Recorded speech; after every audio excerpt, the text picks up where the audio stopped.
Bueno, logramos hacer conexión, ¿cierto, Cristóbal? Muy bien. Cristian Pizarro, editor de Reportajes del Mercurio, está con nosotros. ¿Estás ahí, Cristian? Sí, aquí estoy a pesar de la lluvia y de la nieve. Eso te iba a decir, porque así como no llega nuestro conductor que está ahí atrapado, que a todos nos costó llegar, en verdad, yo salí con mucha anticipación, también podría pensar que estás también ahí atrapado entre las aguas. No. Gracias a Dios no. Gracias a Dios no. Sí, bueno, menos mal. Nosotros que te rogamos que vengas de manera presencial, hoy día no era el día. Hoy día no. Sí, me lo plantearon, pero bueno, la próxima semana quedé comprometido. Así es. Cristian, estamos con harta actualidad, hartas cosas que discutir y la verdad es que yo también te quería preguntar por las polémicas que hubo esta semana a raíz de esta carta un poco acusatoria del Colegio de Periodistas a Reportajes del Mercurio, precisamente por la entrevista que publicaron del rector de la Universidad, Diego Portales. Ustedes dieron una respuesta importante y creo que también vale la pena reflexionar con respecto al periodismo, la libertad de expresión y un poco el rol de los medios de comunicación. ¿Por qué no nos pones en contexto y también nos cuentas cuál es la opinión de usted respecto a esto? Mira, bueno, fue una controversia que se planteó a raíz de una entrevista que nosotros publicamos el domingo en el cuerpo de reportajes del rector y columnista de nuestro cuerpo, Carlos Peña, a el expresidente del gobierno de España, Felipe González. Así es. Esto generó, como bien dices tú, una carta abierta del Colegio de Periodistas de la región metropolitana, hay que decir. Uh-huh. El diario, si bien esto circuló en redes el día domingo, nosotros la publicamos en nuestra sección de cartas al director y se indicó ahí, se respondió a través de una nota de la redacción. Mira, ¿qué querés que te diga, Mara? Nos parece que es un anacronismo. El periodismo es una actividad de libre ejercicio, el derecho a la libertad de expresión está consagrado legal y constitucionalmente, además en textos internacionales, y yo creo que hay que quedarse más allá de lo anecdótico de la situación y de lo lamentable, a mi juicio, porque finalmente empequeñece el debate. Nadie puede dudar de las credenciales intelectuales de Carlos Peña para sostener una conversación con un... ¿Cristian? ¿Estás ahí? Parece que estamos teniendo un problema de conexión. Para los que no nos están viendo por streaming, la verdad es que se nos cortó la luz aquí adentro del estudio, se nos cayeron las pantallas, yo me quedé aquí, pero oscura total, pero no se cayó el audio, pero parece que en este minuto estamos con problemas de conexión con Cristian. Bueno, lo vamos a volver a llamar. Estábamos discutiendo un poco de esta carta que envió el Colegio de Profesores de la región metropolitana, efectivamente, cuestionando que Carlos Peña no era periodista y por ende no podía publicar una entrevista en un medio como El Mercurio. Ahí estaba la llamada de atención. Y bueno, el reportaje del Mercurio, donde Cristian Pizarro es el editor, contestaron un poco con la normativa y para ir entendiendo esto, en Chile la ley 19.733, si no me equivoco, se refiere a que las personas tienen el derecho a expresarse y a emitir opiniones en diversos medios de comunicación y de la forma que estimen conveniente. Esto es sin censura previa y esto es un acceso y un derecho para todas las personas. Bueno, Cristian, ¿estás ahí? Sí, aquí parece que ya, genial. Mientras tanto, bueno, no voy a hacer yo estaba rellenando mientras contactábamos contigo de nuevo y estaba un poco explicando efectivamente lo que dice la ley chilena respecto a la libertad de expresión, de poder dar tu opinión en distintos medios, en distintas plataformas y sin censura previa, y por supuesto eso es un derecho de todas las personas, no necesariamente de los periodistas. Mira, yo te estaba empezando a decir cuando se nos cortó que este ejercicio periodístico de Carlos Peña no es el primero y claramente no va a ser el último. Claro, por supuesto. Él ya había entrevistado para nosotros en el diario a la expresidenta Bachelet y al expresidente Lagos. En alguna oportunidad habían sido conversatorios muy interesantes, muy atractivos. Te estoy hablando de varios años atrás, 3, 4, 5 años atrás. Por tanto, creo yo que quedarnos con este aspecto más anecdótico, de verdad nos parece que es inflar más allá de la cuenta una cuestión que no va al fondo, porque aquí creo yo que lo importante es el fondo de los dichos de Felipe González. Creo que fue en ese sentido una entrevista que, más allá de esto, dio bastante que hablar. Él se metió en nuestra coyuntura, habló de la violencia, de la seguridad, del asesinato a carabineros, en fin, habló del futuro del presidente Boric, cómo lo veía, en fin, yo creo que cualquiera que la haya leído y quienes no lo hayan hecho, los invito a hacerlo. Es una pieza, ¿cierto?, muy atractiva, muy valiosa. El mismo Felipe González, el expresidente, nos había dado a nosotros como diario entrevistas anteriores, sin ir más lejos, hace un par de años, con motivo del estallido social, y antes de eso también, en un par de ocasiones. Y nos pareció atractivo, interesante, novedoso para nuestros lectores que esta vez la conversación fuera con Carlos Peña, que, como dije por ahí, no hay que olvidar que es columnista permanente del cuerpo de reportajes del diario, digamos. Así es. Tampoco es un extraño. De hecho, hace un ejercicio periodístico en ese medio durante años, claro. Exactamente. Y de los más leídos, tenemos que decir. Así es. Así que, bueno, Cristian, sí, lo importante era un poco también aclararle a la gente que muchas veces no entiende, o le podemos mostrar el camino de la libertad de expresión, la libertad de prensa como un ejercicio de toda la ciudadanía, más allá que de un grupo selecto. Y no hay que perderse, esto es sin censura previa. Exacto. Aquí hace rato ya que la colegiatura obligatoria en los colegios profesionales fue desestimada a nivel constitucional en nuestro país. En fin, creo que hay 1000 argumentos, pero pienso que la gente en este minuto está preocupada de otros temas que nos afligen más como país, y como sociedad, los temas de seguridad y otros tantos que están en la agenda. Así es. Oye, y pasemos a esos temas, Cristian, porque, bueno, el temazo de la semana yo creo que va a ser efectivamente la sentencia de 25 años de cárcel a el líder de la CAM, Héctor Yaitul. Y bueno, esto ha sido un eje político durante años, el conflicto en la Araucanía, entre la discusión o la confusión entre el conflicto mapuche y el ataque más bien terrorista que existe en esa zona. ¿Cómo ves tú esta sentencia un poco para poner en contexto lo que se viene adelante con estos temas? Mira, yo creo que es una noticia muy importante, tal como uno muchas veces está obligado a destacar aspectos o cuestiones negativas que no se hacen lo suficientemente bien. Me parece que en este tema han operado las instituciones. A Yaitul se le detuvo, se le juzgó y ahora se está conociendo esta condena que lo lleva a prisión por una buena cantidad de años. Se ha dicho hasta el cansancio, hasta la saciedad, de que los grupos violentistas que levantan la causa mapuche como excusa son minoritarios, y eso es efectivo dentro de la gran comunidad mapuche que existe en la zona del Biobío y la Araucanía principalmente. Pero tampoco es menos cierto que esos grupos minoritarios son muy violentos, que han desarrollado un modus operandi lamentablemente muy exitoso en lo que es quema de camiones, tomas de terreno, en fin, asesinatos, ¿cierto?, de fuerzas policiales, como lo vimos la última semana.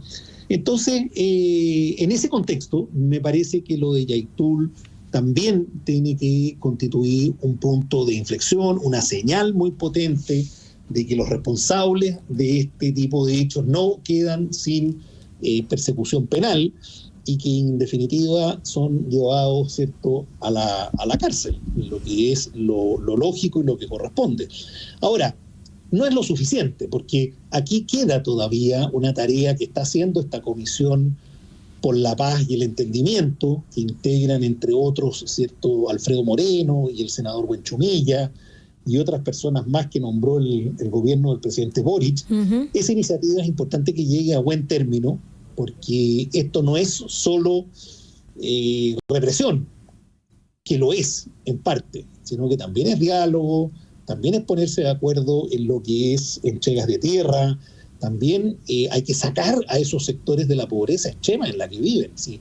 Cualquiera que conozca y haya recorrido la zona sabe perfectamente que los niveles de indigencia, de pobreza, de marginalidad son brutales, y en ese ambiente cunde o es el caldo de cultivo para que jóvenes tomen las armas y crean que ese es el camino para reivindicar sus legítimas aspiraciones. Y peor aún, porque eso es legítimo, reivindicar aspiraciones, no con la violencia, pero sí reivindicarlas. Pero lo que es peor es que muchos de estos grupos toman el camino del tráfico de armas, del tráfico de madera, del tráfico de droga, y por lo tanto se empiezan a confundir una serie de cuestiones y terminan armando un cóctel que es explosivo.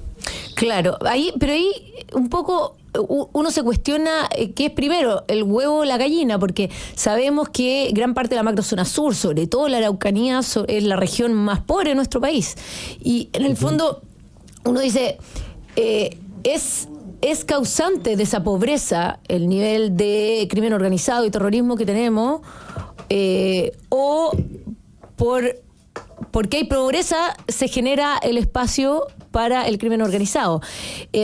A mí las veces que me ha tocado ir para allá, nos cuentan también de distintos grupos que provienen de pueblo originario que muchas veces son atacados precisamente por no participar de estos movimientos y tratar de vivir de sus tierras o de la ganadería o de distintas industrias legales en la comunidad. Sí, mira, yo creo que el tema de la pobreza no es ni causa ni es efecto de este fenómeno. Yo creo que en el fondo la pobreza de esa zona lleva muchos años.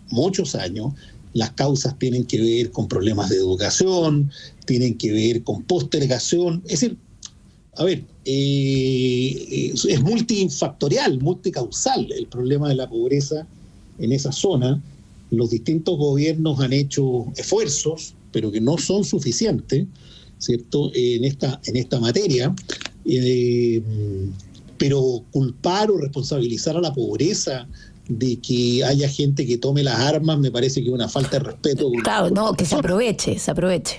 Se aprovechan de ese pretexto. No, yo creo que la pobreza es un factor paralelo al que hay que atender, haya violencia o no haya violencia, porque si finalmente en algún minuto el Estado tuviera la capacidad de desarticular esos movimientos, ¿cierto?, terroristas, claramente, los problemas de pobreza continuarían exactamente iguales. En consecuencia, hay que despejar ese factor para que los privados vuelvan a invertir en esa zona, para que la inversión pública que se haga en caminos, en puentes, en escuelas, no sea destrozada por la acción de estos grupos que definitivamente chantajean a sus propios compañeros, hermanos o miembros de sus propias comunidades, como dices tú, para que no colaboren con carabineros, con las fuerzas policiales. Pero el erradicar la pobreza en esa zona yo creo que es una tarea de Estado prioritaria, paralela, simultánea con la erradicación de la violencia. Así es. Cristian, estamos hablando con Cristian Pizarro, editor de Reportajes del Mercurio, y te quería llevar a otro tema. Ya sabemos que cualquier cosa puede cambiar en 2 años, pero ya las carreras presidenciales están marcando sus tendencias y dentro de la derecha, tanto el liderazgo de Matei como el de José Antonio Kast se han levantado, pero parecen estar bastante tensos entre ambos grupos. ¿Cómo tú ves esta situación caras a la tercera elección ya que se nos viene? Mira, estamos viviendo un periodo preelectoral, se están armando las listas, las candidaturas de concejales, de alcaldes, Eso genera de por sí fricción, eso genera fricción. Es verdad, en el bloque oficialista llegaron a un acuerdo, se encerraron y lograron una plantilla común. Eso no ocurrió en la derecha, entre Chile Vamos y Republicano, y por lo tanto lo que estamos viendo, que hemos leído, de declaraciones de José Antonio Kast, respuestas de Evelyn Matei y así viceversa, no, me parece que no son buenas para ese sector político, porque claramente dan una señal de desunión, pero más allá de eso tampoco hay que dramatizar y tampoco hay que poner el grito en el cielo. La política tiene estos componentes de competencia, la competencia genera fricción, genera roce, y bueno, son primos hermanos que están disputándose de alguna forma un mismo electorado.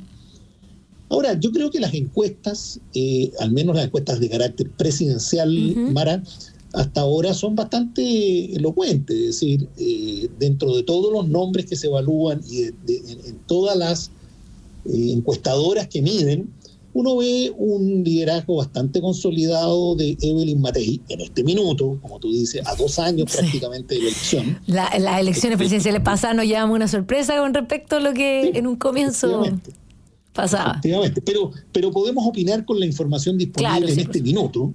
En un segundo lugar, claramente José Antonio Kast, pero a una distancia de Evelyn Matei, eso también es efectivo. Sí. Y ahí para abajo empiezan a aparecer otros nombres vinculados ya más bien al oficialismo. Entonces, José Antonio Kast en eso ha sido muy claro, de que él no va a ir a una primaria presidencial, que por tanto va a ir a la primera vuelta en estas declaraciones de estos días que tú me estás invocando, señalando. Evelyn Matei también lo reafirma, dice, tengo la plena certeza de que Kast va a la primera vuelta, y por tanto, en el fondo, yo creo que en la medida que el proceso vaya avanzando, estas dos líneas o almas dentro de la derecha van a ir tendiendo a confluir. Lo preocupante, más bien, en mi opinión, es que, y esto en base a lo que uno conversa, reportea, la elección municipal para la oposición, no estoy cierto de que vaya a ser una elección particularmente exitosa. Consecuencia, en octubre puede haber ahí un punto en que la oposición, desde los partidos de centro hasta republicanos, no obtengan, sobre todo en ciudades muy emblemáticas, Mara, capitales regionales, estoy pensando, en donde lo que ocurra ese día va a ser muy simbólico. ¿Qué va a pasar en Santiago, por ejemplo? Claramente aquí hay un candidato del mundo del Chile Vamos, que está contendiendo con Iracy Hasler del Partido Comunista, está el candidato Duque. Bueno, ¿quién levanta la mano esa noche en el balcón del edificio consistorial de Santiago? ¿Qué va a pasar en Viña, en Concepción, en Valparaíso, en Antofagasta? En fin, eso creo yo que es lo que se viene. Y por lo tanto, uno más que nada creo que lo que debieran procurar las distintas fuerzas políticas es no hacerse daño para ese resultado que para todas es muy importante. Claro. Es decir, el acuerdo de las fuerzas oficialistas, desde la DC hasta el PC, tiene por razón el maximizar su votación en la elección de concejales, alcaldes y gobernadores. Eso también creo yo que la oposición tendría que entenderlo, porque aquí uno ve, por ejemplo, que amarillos y demócratas señalan que no harán ningún tipo de pacto con republicanos. Republicanos dice lo mismo respecto de ellos, y Chile Vamos queda entre medio como el jamón del sándwich. Claro. Si ese cuadro continúa hasta julio, que es el mes en que se inscriben finalmente las candidaturas finales, llamémosle, bueno, se va a producir un problema. Y la oposición, que tiene tan buenas expectativas para lo que es la contienda presidencial y parlamentaria, puede sufrir un revés en la elección municipal. Esto lo vienen diciendo, no lo digo yo, aquí estoy más bien repitiendo lo que dice un Claudio Alvarado, el ex ministro de Piñera, y lo que ha dicho un Pablo Longueira, lo que han dicho dirigentes de Renovación Nacional. Es decir, hay preocupación por cuanto el desafío municipal no es menor y no están abundando los candidatos y más concretamente los buenos candidatos que son los que dan realmente posibilidad de ganar. Aquí no basta, Mara, que la gestión, fíjate, municipal o de un gobernador sea mala, como puede ser, por ejemplo, el caso de Iracy Hasler. Claro. Iracy Hasler no ha hecho una buena gestión de acuerdo a todos los parámetros que uno puede encontrar. Claro. Sin embargo, es una candidata muy competitiva y la derecha, la oposición, no tiene ganada esa elección. No, para en nada. Valparaíso, te iba a decir lo mismo. Viña del Mar también hay una situación similar. Ahora, el gobernador de Valparaíso, Mundaca, tampoco ha tenido una muy buena gestión. Y hoy día, si bien es verdad, hay algunos candidatos que se están asomando en la oposición, pero el gobernador Mundaca en las encuestas está sacando del orden de 30%. Así es. Entonces, el punto para cerrar la reflexión es, no basta una mala gestión de las autoridades que ejercen los cargos, se necesitan también, o muy por encima de todo, muy buenos candidatos que enfrenten a esos malos gestores, llamémosle así. Entonces, lo mismo puede terminar valiendo para la elección mañana presidencial y parlamentaria. Y eso, evidentemente, abre una incógnita porque malas gestiones, como las que ha tenido de alguna forma este gobierno en varios ámbitos, si de repente este gobierno logra levantar un buen candidato, puede que esa mala gestión se vea subsidiada por este buen candidato. Por ejemplo, un candidato como Bodanovich, el alcalde de Maipú, que ha dicho en todos los tonos que no va a ir a la contienda presidencial, que él va a la reelección en Maipú y que no va a dejar votado a los vecinos de Maipú, pero claramente yo estoy seguro que a él le iría bastante bien en una primera vuelta presidencial. No sé si llegara a ser presidente de Chile en esta ocasión. Pero podría ser bastante competitivo. Podría ser bastante competitivo, claro. Sí, Cristian, lamentablemente se nos ha ido el tiempo, el tema está súper interesante y realmente hay que poner ojo en lo que va a estar pasando en cara a las elecciones municipales y de repente a este falso triunfalismo que pueden tener los sectores de oposición. Así que bueno, Cristian Pizarro, editor de Reportajes del Mercurio, muchas gracias por estar con nosotros. Gracias a ti por la invitación. Adiós. Chao, nos vemos y nosotros nos vamos a una breve pausa y ya volvemos en Llegó la Hora.